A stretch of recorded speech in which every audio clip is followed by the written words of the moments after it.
অহা সোমবাৰে হেপাহৰ ভোগালী তথা মাঘ বিহুৰ উৰুকা মাজত মাত্ৰ 2টা দিন আৰু এই সময়ছোৱাত শিৱসাগৰ জিলাৰ বিভিন্ন প্ৰান্তত গাঁৱৰ মহিলাসকলো ব্যস্ত হৈ পৰিছে পিঠা পনা প্ৰস্তুত কৰাত। মই বৰ্তমান উপস্থিত আছো শিৱসাগৰৰ মগৰাহাটৰ চাংমাই গাঁৱত আৰু এই চাংমাই গাঁৱৰ বোৱাৰীসকল জীয়ৰীসকলো মাঘ বিহুৰ বাবে সম্পূৰ্ণ সাজু হৈ উঠিছে। মই দেখুৱাইছো এখন ঢেঁকীশাল। এই ঢেঁকীশালত বৰ্তমান ব্যস্ত হৈ পৰিছে মহিলাসকল। দেখুৱাইছো বিবিধ তেওঁলোকে পিঠা পনা ইয়াত প্ৰস্তুত কৰিছে। ইয়াত তেল দিয়া পিঠা, তিল দিয়া পিঠা এই ধৰণে সকলো প্ৰস্তুত কৰিছে তেওঁলোকে, যিহেতু হেপাহৰ ভোগালী বিহু উৰুকা অহা সোমবাৰে।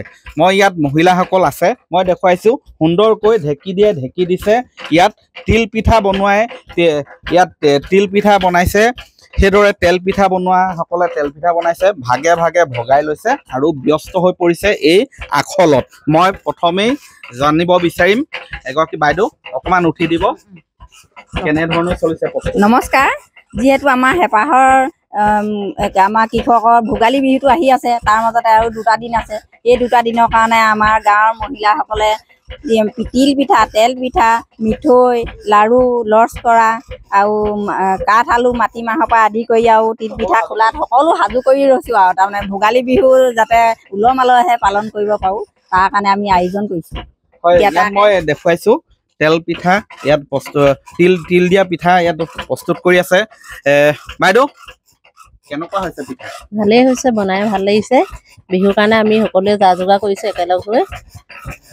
এতিয়ালৈকে কিমান বনালে? 100 ওপৰত? এতিয়া আমি 200মান বনোৱা হৈছে পিঠা।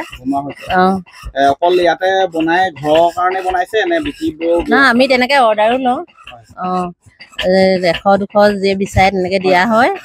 এতিয়া 2গৰাকী মানে বিচাৰি আছে, আকৌ দিব লাগিব অৰ্ডাৰটো। হয়, আপোনালোকৰ মুখত যথেষ্ট উৎফুল্লিত হোৱা দেখিছো। সাজু হৈছে বিহু নাম বকুল বৰা ধানৰ জানৈ চিয়ানো খুন্দিছিলো, জানৈ চিয়ানো খুন্দিছিলো, জানৈ গাখীৰৰে চপৰা দৈ, আহক আহক বুলি জানৈ বাটে নোচাই আছিলো, জানৈ বাটে নোচাই আছিলো, জানৈ পদূলিৰে মূৰতে ৰৈ, মৰমৰ দিগেদি জানৈ চেনেহৰে বান্ধিব, জানৈ চেনেহৰে বান্ধিব, জানৈ বিহুৱানৈ বৈছিলো মই। সুন্দৰ। এয়া পিঠা পনা প্ৰস্তুত বনোৱাৰ সময়তে এনেধৰণে আনন্দ উৎসাহ প্ৰকাশ কৰিছে। মই আৰু এটা দৃশ্য দেখুৱাম। ইয়াত দেখিছোঁ মই এই ঢেঁকীশালৰ বৰ্তমান পৰিৱেশ দেখুৱাই আছোঁ। শিৱসাগৰ মগৰাহাট চাংমাই গাঁৱত উখল মাখল পৰিৱেশ সাজু হৈছে ভোগালীৰ বাবে। এয়া দেখিছে, এয়া সুন্দৰকৈ পিঠা খুন্দি আছে। বাইদেউ ঠিকে আছে? ভালেই আছে। কেনেধৰণে প্ৰস্তুতি সাজু হৈছে নে? হৈ আছো।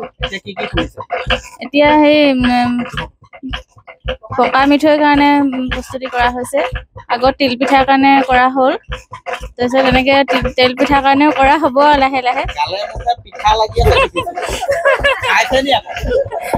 নাই আৰু এটা মই দৃশ্য দেখুৱাব বিচাৰিছো। ভোগালী মানে ভোগৰ কথা সকলোৱে জানে। কাঠ আলু প্ৰস্তুত কৰিছে। হয়তো মাটিমাহৰ সৈতে কাঠ আলু খোৱাটো অসমীয়া আচলতে পৰম্পৰা। মই এইবাৰ কাঠ আলু কিমান লাগে? দাদা কাঠ আলু মোৰ এইবাৰ 20 কেজি মান হ'ব। ঘৰ খাবলৈ হ'ব, ঘৰ খায়ো আকৌ বিকিব লাগিব, ওচৰ চুবুৰীয়া আকৌ আমি দিম, আকৌ ভোজ খাব লাগিব। কিহৰ লগত ভাল হয়? এইটো মাটি দাইলৰ লগতে ভাল হয়। হয় হয়। এয়া হৈছে মই দেখুৱাইছো কাঠ আলু প্ৰস্তুত কৰিছে খুৰাই। এনেধৰণে সাজু হৈছে শিৱসাগৰৰ এই যিসকল মগৰাহাটৰ চাংমাই গাঁৱৰ বোৱাৰীসকল এনেধৰণে সাজু হৈছে ভোগালী বিহুৰ বাবে। আৰু আনন্দ উৎসাহ যাতে ম্লান নপৰে সেয়া সকলোৱে বিচাৰে আৰু তাৰ বাবে সম্পূৰ্ণ সাজু হৈছে এই চাংমাই গাঁওবাসী। চাংমাই গাঁৱৰ বোৱাৰীসকল কেৱল নিজেই ঘৰতে খাবলৈ প্ৰস্তুত নকৰি ঘৰৰ উপৰিও বজাৰলৈ যাতে উলিয়াই দিব পাৰে তাৰ বাবেও তেওঁলোকে ব্যস্ত হৈ পৰিছে এই ঢেঁকীশালত। আপুনি বিচৰা বাতৰি পাব কেৱল নিউজ 18 এপত। নিউজ 18 এপ ডাউনলোড কৰিবলৈ স্কেন কৰক এই QR কোড। গুগল প্লে ষ্টৰতো পাব এই নিউজ 18 এপ।